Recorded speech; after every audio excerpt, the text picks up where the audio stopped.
Okay, welcome to this guided practice session presented by the Contemplative Studies Centre at the University of Melbourne. I'm Dr. Chris McCaw and I'm Education Fellow at the Centre. Now, to begin with, we respectfully acknowledge the traditional owners of the unceded land on which we work, learn and live, the Wurundjeri, Woiwurrung and Bunurong peoples of the Kulin Nations. We pay our respects to the elders, past, present and future, and to any Indigenous people present today.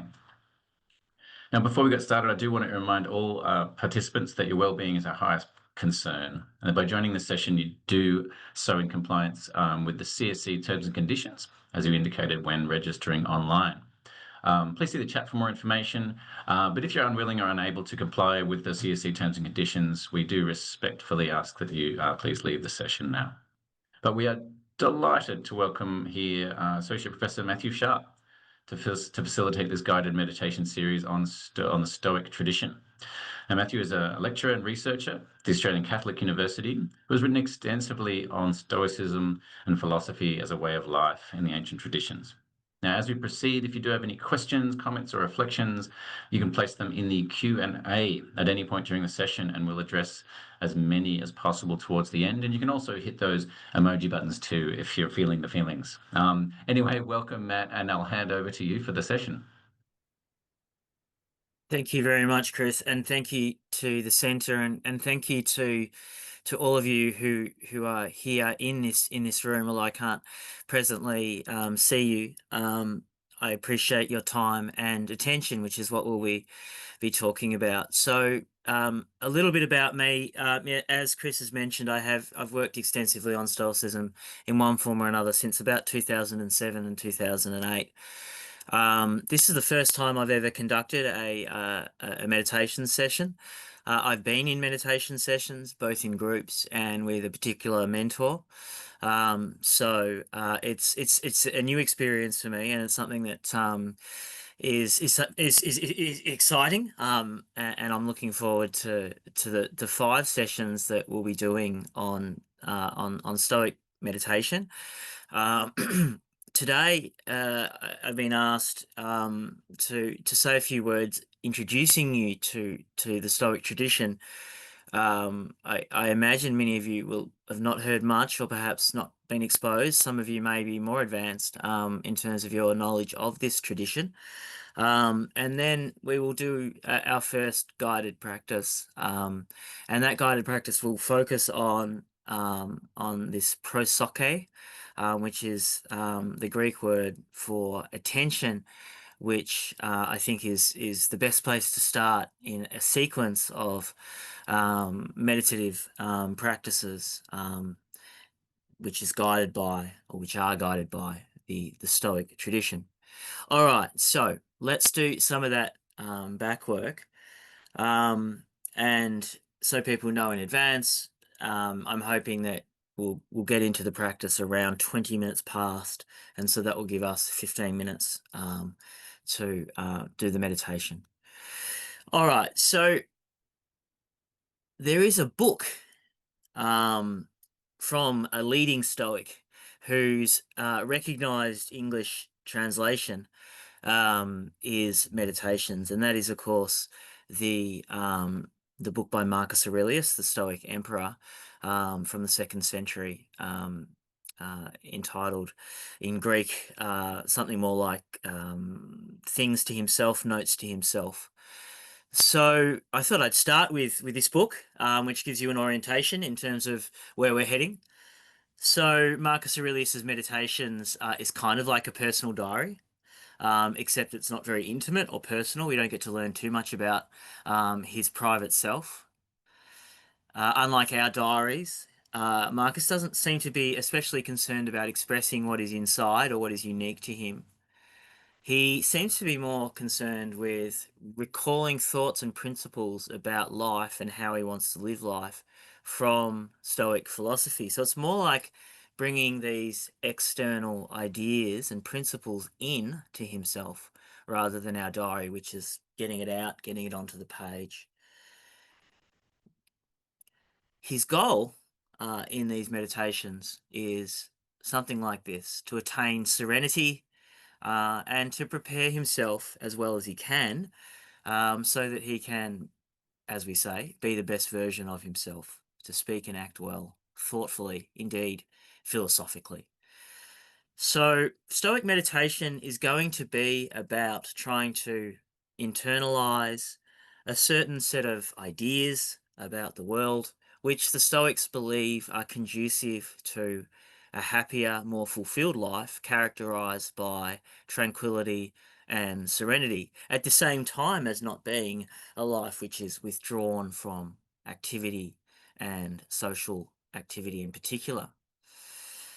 So the school itself is an ancient Greek and Roman philosophical school in the lineage of Socrates. It's founded at the end of the 4th century BCE.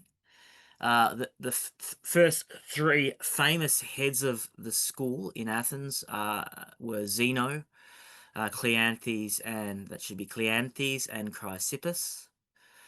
The philosophy lasts, endures, and indeed grows in prominence, arguably, as Rome becomes the ascendant Mediterranean power. It is taken up widely amongst the Roman elites between the 1st century BC and the 2nd century CE in particular. And it's from this period, not the Greek period, most of the texts of that period are lost. It's from this period of the Roman Imperium that many of the texts that have survived have come down to us. So there are really three principal figures that will always be talked about in the context of Roman Stoicism. The first is Seneca by date. Seneca is working in the 1st century CE. Many of you will know that he is a one-time tutor of the Emperor Nero, and he ends up, in effect, being asked to suicide by that emperor. He's the author of works like On Tranquility, but also the very famous letters to Lucilius, sometimes called the Moral Letters to Lucilius. Perhaps not the greatest edition, that idea of the moral letters, because they're not simply on morality. Then we have Epictetus, who comes about 50 years later. He's turn of the 1st century into the 2nd century, first decades of the 2nd century. And we have, courtesy of one of his students, some of his works, notably 4 books of discourses and a handbook on how to live like a Stoic. The Greek term for which, if you want to search this up, is enchiridion, something you hold in your hand. And then I've already mentioned Marcus Aurelius's Meditations. So that's where the school came from. But of course, what we're here for is what it has to say. So here are some core Stoic ideas which we'll be building upon in coming weeks, although this is not a series of lectures so much as a series of guided practices with some commentary. The Stoics believe, like Socrates, that philosophy should matter, not simply as a kind of intellectual exercise, but as a way of life, something that should be embraced and practiced as a way of life. They accept that Socrates was correct when he had argued, as he does when he's put on trial for his life in 399 BCE, that philosophy is principally about taking care of yourself. And that means taking care of your mind or your soul or your character. Different Greek words are used in different contexts. Soul is a translation of psyche, and it's a little bit heavy because that word soul is, of course, taken on many different connotations over the years. Psyche, mind is perhaps as good. People suffer avoidably, according to the Stoics, because of our propensity to form ideas about ourselves and the world that are not conducive to us living well. They believe that much of human suffering is avoidable and is predicated on not what happens to us from the outside, but how we respond to what happens to us, the ideas that we form, our ways of thinking, and the kinds of desires and fears that we form.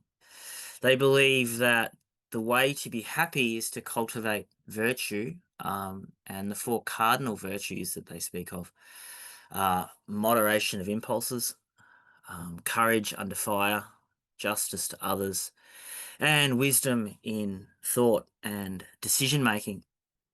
They argue controversially that if a person was ever to achieve all of these four virtues in their fullest forms, that person would be supremely happy, no matter what situation they were placed in. They argue that the virtues are sufficient for flourishing. We don't need to worry about other things. So this is a Socratic philosophy. It turns our attention around from what is outside to what is inside in a certain way. The flourishing person, if you do achieve these virtues, if you are moderate, courageous, just, and wise, you will be serene, tranquil, and even joyful. You will have a life characterized by what they call good passions. You will have no negative, distressing passions like anxiety or fear in your mind. However, to become a sage is almost impossible, and it's disputed within the tradition whether anyone has ever been a sage. The thing is to keep trying to get better. To do that, we need to pay attention to ourselves, and that's what we're going to pick up today. This theme, which is really quite prominent in Roman Stoicism, particularly Epictetus, a theme of attention, of the importance of what we turn our mind to, and the argument that Epictetus will make is that we tend to be, as it were, absent-minded. We tend not to pay sufficient attention to the right kinds of things and try to glide through life. And unfortunately, that doesn't always work out as well as we would like. To pay attention in the way required, which we'll discuss, and this is what brings us here, takes practice. We're creatures of habits to the Stoics. So the habits we form are like a second nature. We can't form habits just by thinking good ideas. We need to actually embody those ideas, and that requires repetition, hard work, an ongoing work of ascesis. Now, this again is another word that's a little bit loaded, but ascesis really in the old Greek doesn't necessarily mean self-denial, as in the Christian tradition, for example, and in some other traditions, it more just means self-formation, a set of practices and exercises that are intended to better you as a person. So here's what we're going to be doing in the coming weeks. As I've mentioned today, I'm going to talk from here on for another 5 or 6 minutes about this idea of attention, and then we're going to put it into action. It's kind of the building block, the basic building block of what follows. Next time, we'll turn to the fundamental Stoic idea of the so-called dichotomy of control. And we'll do a guided practice which is built around that dichotomy, and which I'll talk about also a little bit today. And to use a slightly flippant phrase, practice the strengthening the letting go muscle, the capacity of our mind to let things go. Week 3, as you can see, I'm going to talk to you about probably the most famous set of Stoic exercises, which are premeditative exercises, principally to be undertaken at the beginning of the day, which I think are potentially very useful for reducing anxiety. Week 4, we'll talk about exercises for trying to connect with others and to cultivate our connectivity, our connections with others. And then week 5, we'll open things out as widely as possible, and we'll talk about Stoic meditative practices around connecting to the wider cosmos, which is the word that they will use for the whole world. So that's where we're going, but we have to start, hopefully, at the most basic building block. I hope I've managed to identify that successfully. I think I have. Let's start where we are, which is in our present attentional economy, as it has been described. Advertisers are trying to capture your attention whenever you're online, 24/7. Social media algorithms have been created and fine-tuned to feed you information which they hope will get your attention 24/7 and keep it. We've got more information coming at us every day, unless we're careful, than any generation previously. And this glut is growing. For people who are interested in this, I really recommend Chris Hayes's book, The Siren's Call. The Sirens are, of course, a Greek mythological figure who tried to distract Odysseus and lure him to his death. Hayes is making that case about social media. To gather your attention, the algorithms have been calibrated and the advertisers have worked out that the best thing to do is to try to trigger activating emotions in audiences. What are activating emotions? Well, lust, shock and surprise, outrage, and anger. Now, while these emotions might be good for getting your attention, they are internally unpleasant, and if indulged to excess, are sources of ill-being. The advent of social media, as we are learning more and more studies are bearing this out, is being increasingly associated with a changed profile of mental health imbalances in our communities. Probably the most famous work of this kind, of which I'm aware, is Jonathan Haidt's The Anxious Generation, about people growing up online and anxiety disorders. So we're in a world where our attention, our ability to focus on particular things and not others, is constantly being solicited and pulled in many different ways. The Stoics, however, think that being able to pay attention and to be able to focus the mind on one thing at a time and on the most important things is really fundamental. For them, social media, it's fair to say, would be an unhappiness machine. Advertising would be a ill-being, not well-being machine. Attention for them, as Pierre Hadot says, a famous scholar, is the fundamental spiritual attitude, which involves continuous vigilance and presence of mind, self-consciousness, which never sleeps, and a constant tension of the spirit. Now, Hadot's phrasing there, I think, is we can talk about it. Anyway, in this attitude, the philosopher is fully aware of what he does at every instant, and he wills his own actions fully. Thanks to this spiritual vigilance, the Stoic always has at hand the fundamental rule of life, which we'll talk about, the distinction between what depends on us and what does not, a fundamental attitude of continuous attention, which means constant tension and consciousness, as well as vigilance, exercised at every moment. This is not a figure who's going to have 25 tabs open on their browser. So what happens to you? What's involved in Stoic attention? Well, you'll become more present, and the parallels to the Buddhist tradition here have been observed. So Marcus Aurelius, Meditation 7, says to himself, wipe out vain imagination, no longer allow your passions to pull you around like a puppet.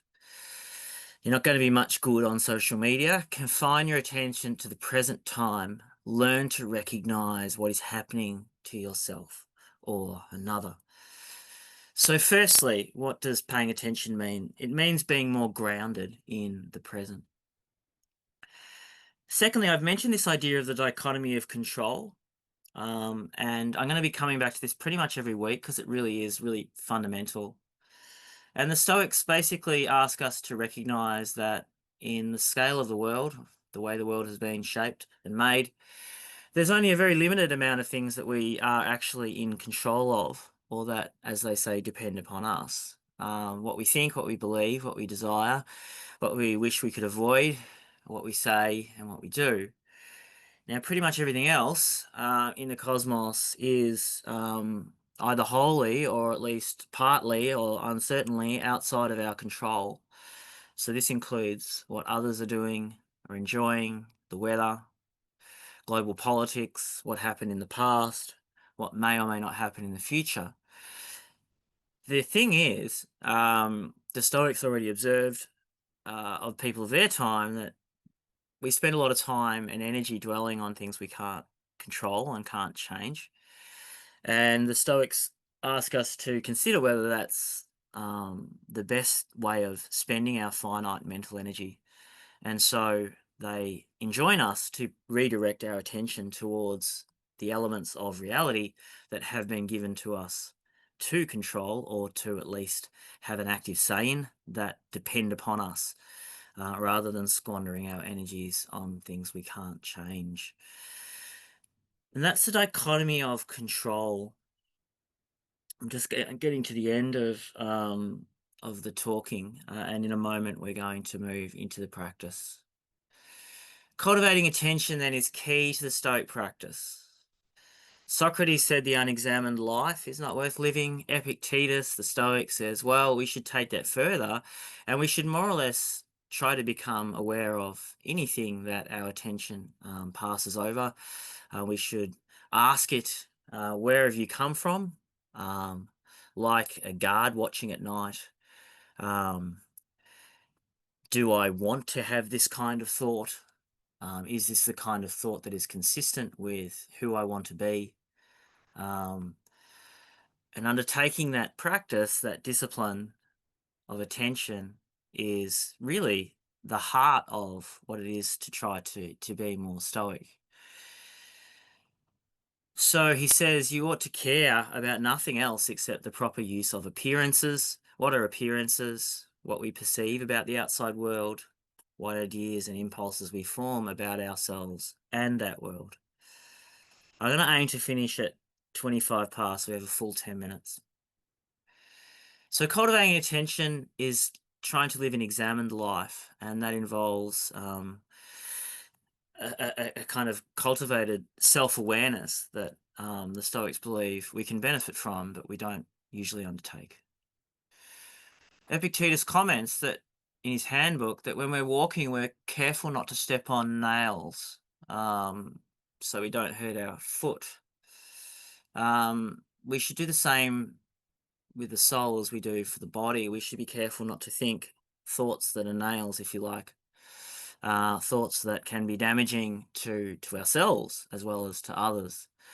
We should apply the same caution and attention to what is passing through our minds, which is much more deeply associated with who we are than threats that come to our body. So our soul can form thoughts, the Stoics note, which distress us needlessly, and which, unlike nails on a path, we can't simply avoid by stepping to the left or right. Unfortunately, we have a tendency to take the external physical reality as kind of prior, so we pay more attention perhaps to what is going on and outside of ourselves rather than inside of ourselves. All right, so paying attention in the Stoic tradition involves cultivating a certain kind of heightened self-awareness that pays attention to the kinds of thoughts that are going through our minds, and which is careful that those thoughts don't pull us in directions that will lead us to resentment, envy, fear avoidably, anger avoidably. These are the kinds of things that the Stoics think are really potentially disruptive of our tranquility and well-being. So we should not relax our attention, as you can see there, but we should try to, and I'll just finish with this one quote from Marcus Aurelius.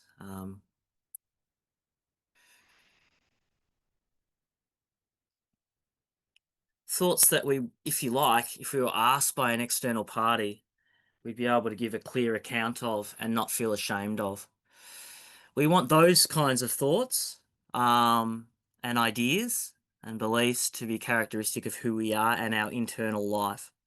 To what purpose then am I presently using my mind? Ask yourself this question. Marcus Aurelius says at every moment, what is presently to be found in my mind? And what kind of person, therefore, in these thoughts am I? Am I like a child, an adolescent, a tyrant, a domestic animal, a wild beast, Or am I somebody who is calmer, more adult, wiser, more tranquil? All right. So I did have more to say, but I don't want to just say, and I'm already over where I wanted to be. So what we're going to do now is we're going to slow down and we're going to activate our attention in a short meditative exercise, which perhaps if we could finish at 36 past, Chris, so we can do 10 minutes. So I'm going to stop sharing my screen. And what I'm going to ask people to do, as at the beginning of each of the guided practices, at this point in time, is just to get yourself comfortable in your chair, or on the couch, or wherever it is that you may be. And I want you to turn your attention inwards, whether through shutting your eyes, or not.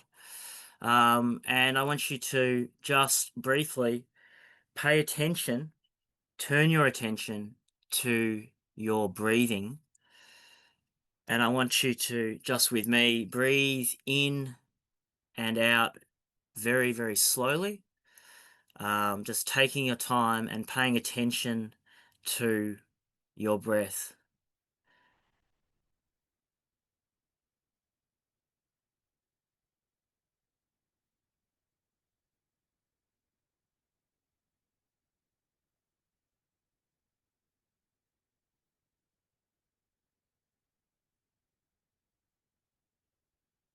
Try to slow down the rate of your breathing without forcing. It might help to say in mentally when you're breathing in, and out when you're breathing out.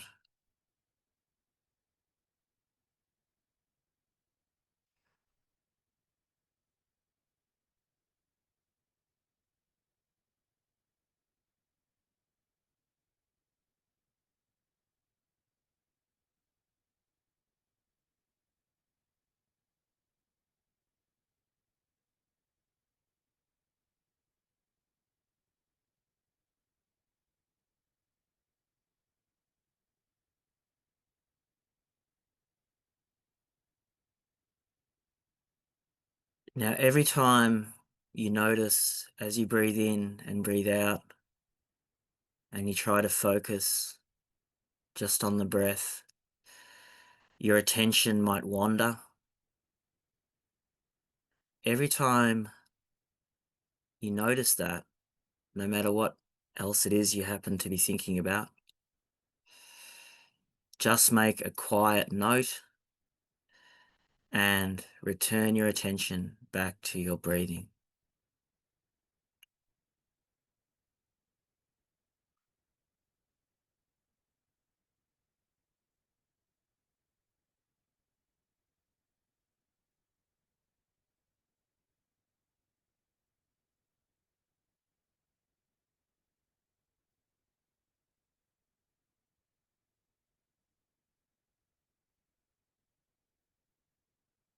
Doesn't matter how many times you find yourself having to do that. There's no good or bad here.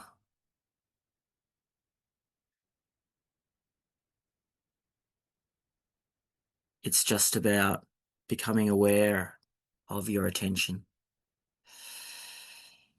how it comes and goes, and how you can bring it back to your breathing.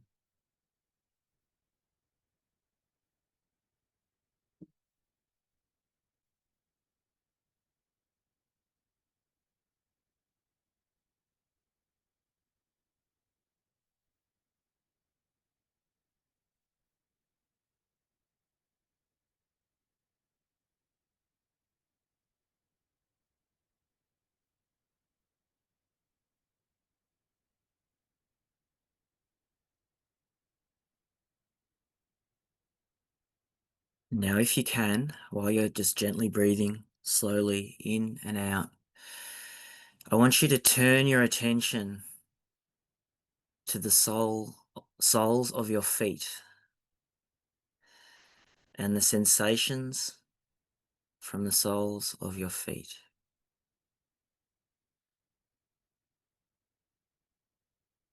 Just feel what your feet feel.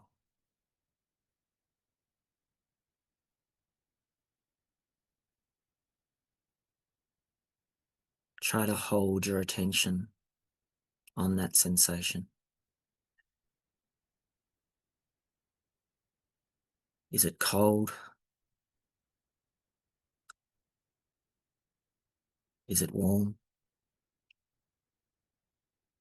What do you feel now between your toes?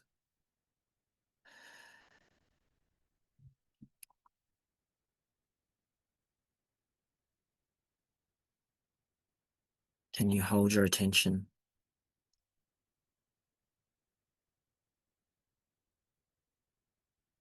just between your toes?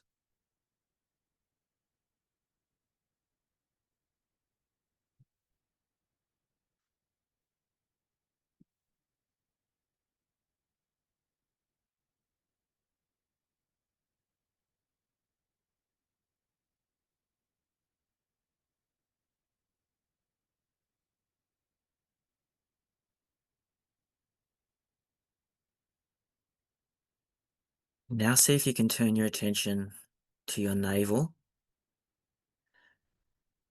your belly button, however you want to describe it, your tummy. As you breathe in and breathe out.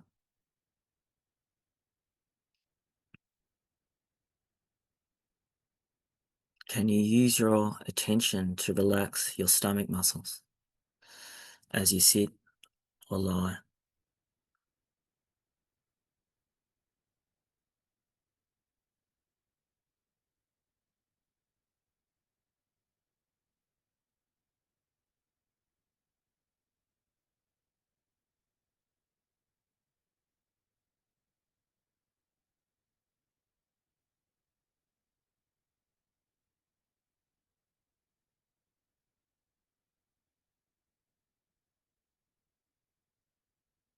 And now, whether your eyes are open or whether you've closed your eyes, see if you can just pay attention and relax your eyes and your eyelids. Just consciously let your attention attend to your eyes and relaxing your eyes and around your eyes.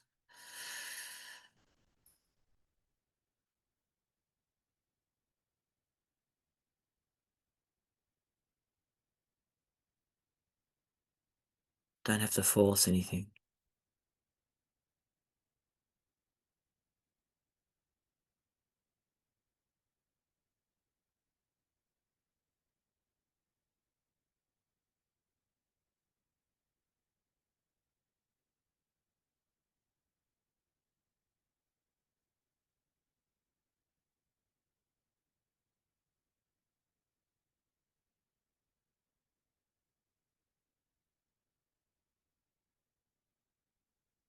Now to close the practice, I'm going to just read while you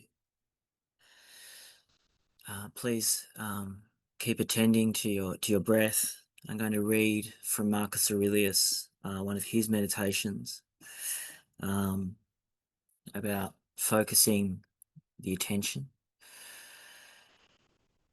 There are three things of which you are composed: your body, your vital breath, and your mind.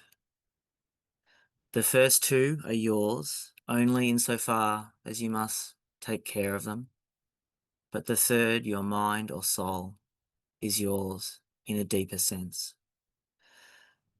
This is why, if you can separate from your thoughts everything that others may say or do, or again, everything that you yourself have said or done in the past, as well as the things which trouble you because they're still to come, and everything that happens to you independently of your will, because of the body which surrounds you, and everything which stirs the waves of the violent sea which bathes you, so that raised above fate, pure, free, the mind does only what is right. It accepts everything that comes. It speaks and accepts only what is true. If I say you separate from this guiding part of yourself the things which you've become attached to, and if you separate in time that which is beyond the present and that which is past, so you make yourself like a sphere, a pure orb, proud of its joyful uniqueness. And if you strive to live only what you do live, that is to say, the present moment, then you will be able to live the time that is left to you up until you die, untroubled, benevolent, serene, with regards to your inner spirit.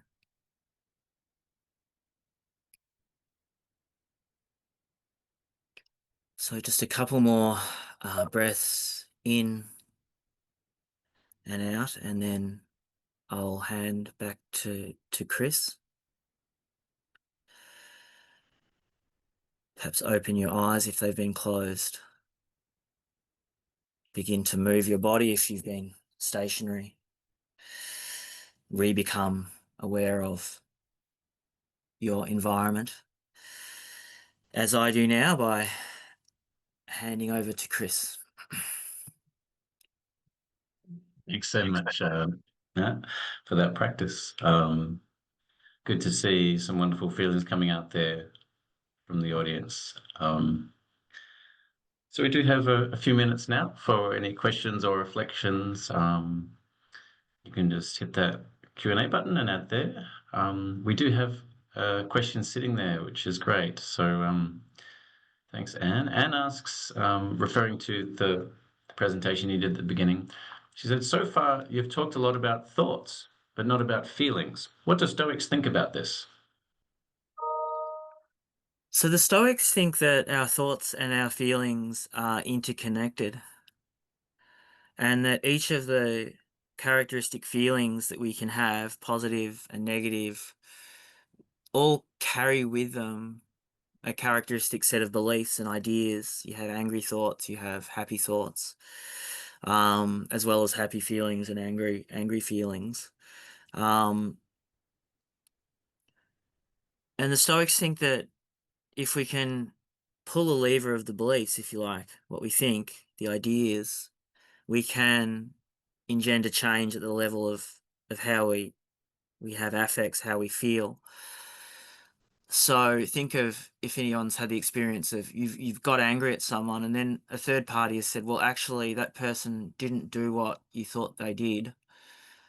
And your anger will dissipate because your anger is interlinked with the beliefs that person's horrible, they've done these things, and now, oops, Chris actually didn't do that. So, either I'm a fool or my anger goes at that point. And it's probably replaced by another feeling, which might hopefully be something like shame or guilt. So the Stoics think that, like, although some of their language sounds quite mind versus body, and I've kind of been using some of that, everything is interconnected. They don't think that the mind is independent of the body. And so that language that Haddo was using about tension in attention is actually, it comes from Stoic physics. It's about sort of the constitution of your mind. It's a little bit metaphoric from our perspective. But, a happy person's mind is going to be physically different. They already recognize, perhaps, from somebody who is experiencing extreme distress. Their brain states will be different. So everything is connected: mind, body, feelings, thoughts. Yeah, thank you for that. Because I found when you read at that quote, the Hutto quote, talking about a constant tension in consciousness, I was like, oh, that's really interesting, that sense of um, tension there. I think it's like everything's holding together. When you're really focused on something and you're really enjoying something, they use a language of flow, which I know Yeah. positive psychology uses. So you can just pay attention to something for hours when you're really enjoying it. and your attention holding itself together, and it's holding itself Mm. in orientation towards what you're doing. Whereas, I think it's really possible with the internet to literally have 15 tabs open.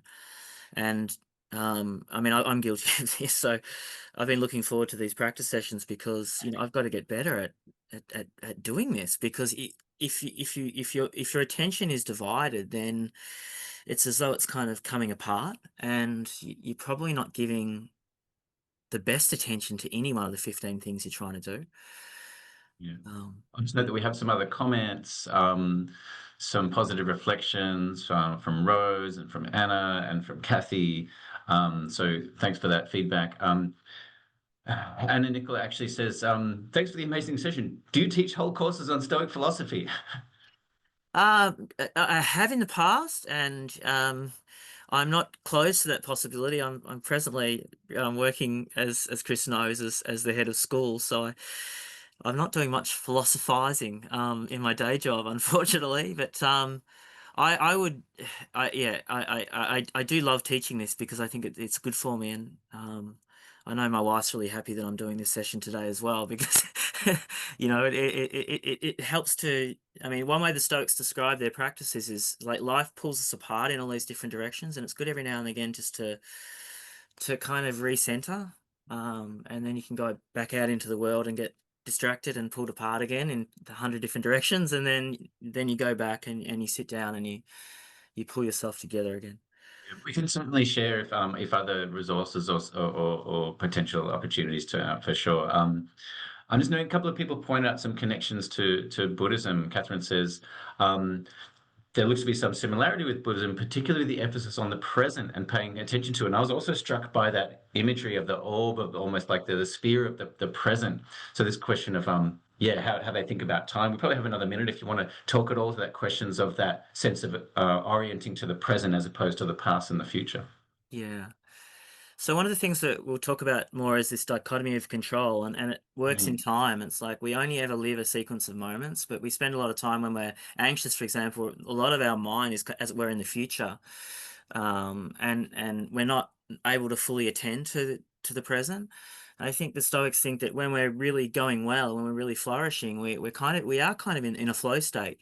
And they do use that flow metaphor. It's like we're like a river, and the river hits a rock, and it just goes around. It doesn't stop and keep beating itself up. But when we're anxious, we're in a sense beating up against our ideas about the future and coming back, and we're just going back and again and again.